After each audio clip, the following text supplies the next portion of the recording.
আমি বলছি Bihari mayor 15 minute বলতে পারবে তো? বিহারি মেয়র মমতা ভজনা ছাড়া 15 মিনিট বাংলার কৃষ্টি, বাংলার সংস্কৃতি, বাংলার কালচার এসব নিয়ে বলতে পারবে?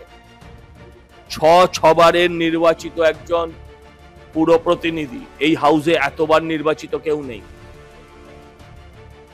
ইনি যারা তার নির্বাচক তাদের অসম্মান করলেন। অর্ধশিক্ষিত হলে মুশকিল, অর্ধশিক্ষিত হলে মুশকিল।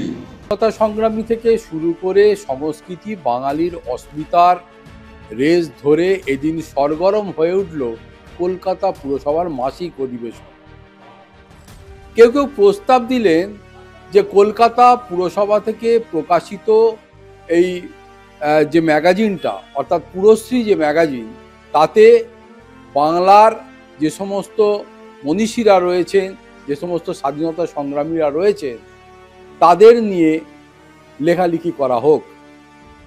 এবং এই প্রস্তাবের পরেই দেখা গেল যে যারা বিগত দিনে দাবি করছেন যে বাংলার মনীষীদের অপমান করছে বাংলার বাইরের যে সমস্ত মানুষজন, আবার উল্টো দিকেও বাংলার যে সমস্ত রাজনৈতিক নেতা নেত্রীরা বা সাধারণ মানুষ যারা বাইরের প্রভিন্সের এই ধরনের স্বাধীনতা সংগ্রামী বা মনীষীদের অপমান করছেন, সে বিষয়টাও উঠে এলো। আর এই নিয়েই বাঘ বিতণ্ডা, এমনকি চেয়ারপারসন মালা রায় এই বিজেপির যিনি বিরোধী দলনেত্রী সেই মীনা দেবী পুরোহিতকে বললেন যে আপনি বাংলার সংস্কৃতি নিয়ে আধা ঘন্টা বলতে পারবেন কি?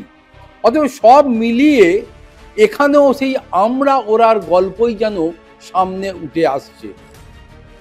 বাংলার সংস্কৃতি, কৃষ্টি, এ দেশের স্বাধীনতা সংগ্রামী যারা, তাদেরকে নিয়ে যে বা যারা এই আমরা ওরার রাজনীতির মধ্যে বা পাকচক্রে ফেলতে চাইছেন, মানুষ কি তাদের ভালো চোখে নেবে?